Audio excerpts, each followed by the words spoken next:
So is it visible, Swati? Yes, yeah. yes. So I'll be talking about women in research.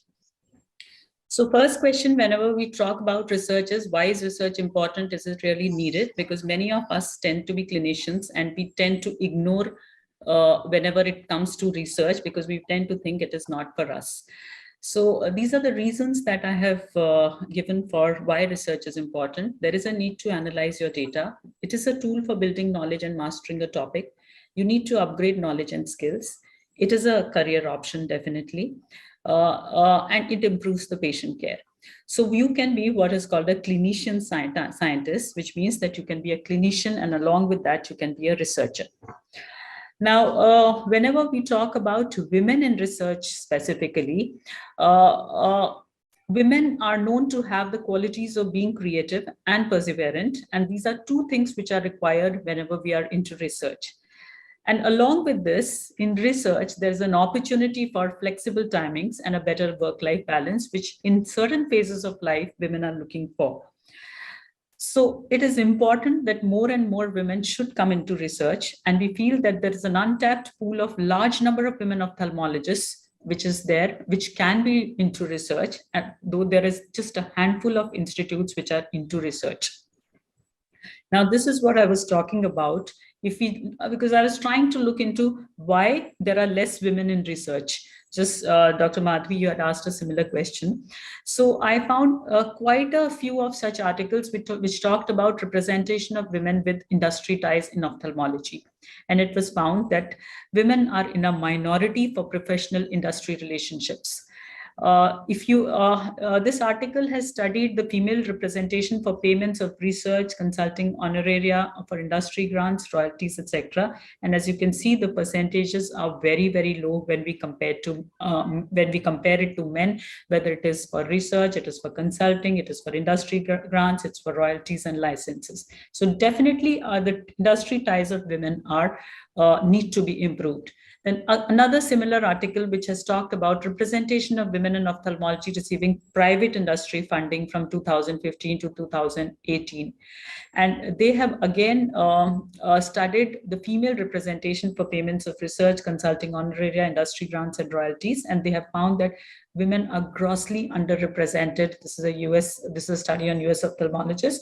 They're grossly underrepresented as far as all these aspects are concerned. So somewhere the industry tries need to improve. Then secondly, I also looked into a few articles, and I found many such articles which talked about, similar to what Rebecca had been talking about, women authorship for various journals, whether it was as reviewers or it was as major reviews, etc. And this is one of the major articles which has in which they have reviewed 471 articles over 2 decades.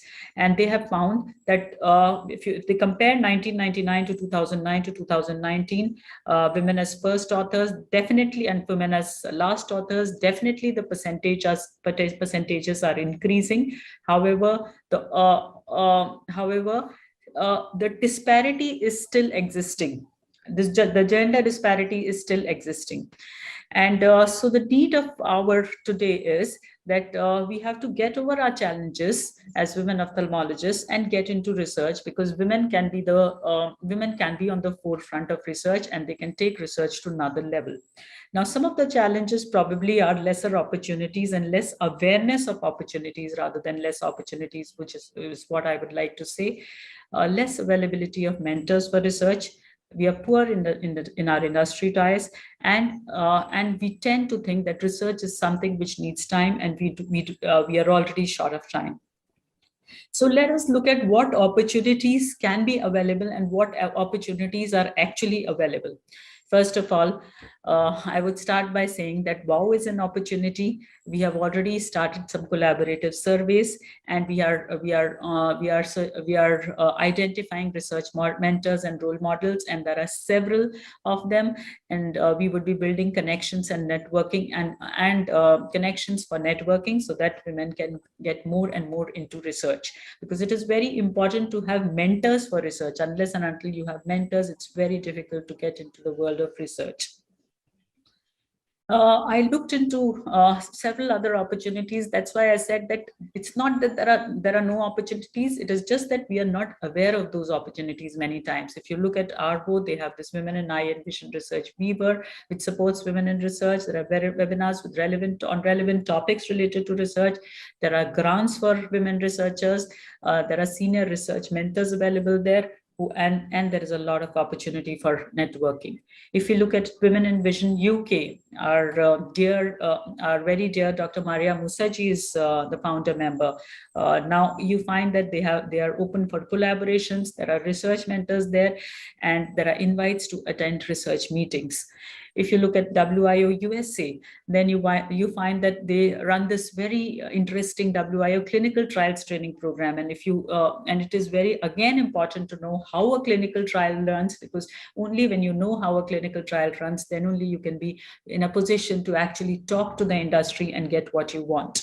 And definitely, I would like to talk about the opportunities in India, which is the Women in Research Group of Women Ophthalmology Society of India. Just a few pictures. There are a lot of mentors there. These are the initial girls who completed the studies related to research. We have teaching modules, and we have these hands-on training sessions. And one very important thing now that I want to talk about is that in the next month, we are launching a website of Women in Research, Women in Research.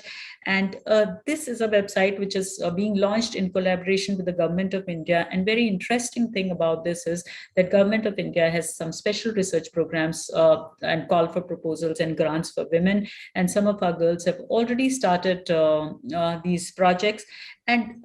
And one of their projects is this launch of this website, which they will be running for a year. And in this website, they have found several opportunities for women ophthalmologists, which they are not even aware about. And these are all government funded. And these are, I've put down the international as well as national, our ICMR, our CSIR, DST, DBT, everybody, all these government organizations have got research projects, which are especially for women researchers, and whether it's ophthalmology or it is ENT or gynecology, everybody has an opportunity. So we'll be putting down these opportunities there, and when these opportunities are available, I'm sure a lot of you can apply for it and get started with research like others have done.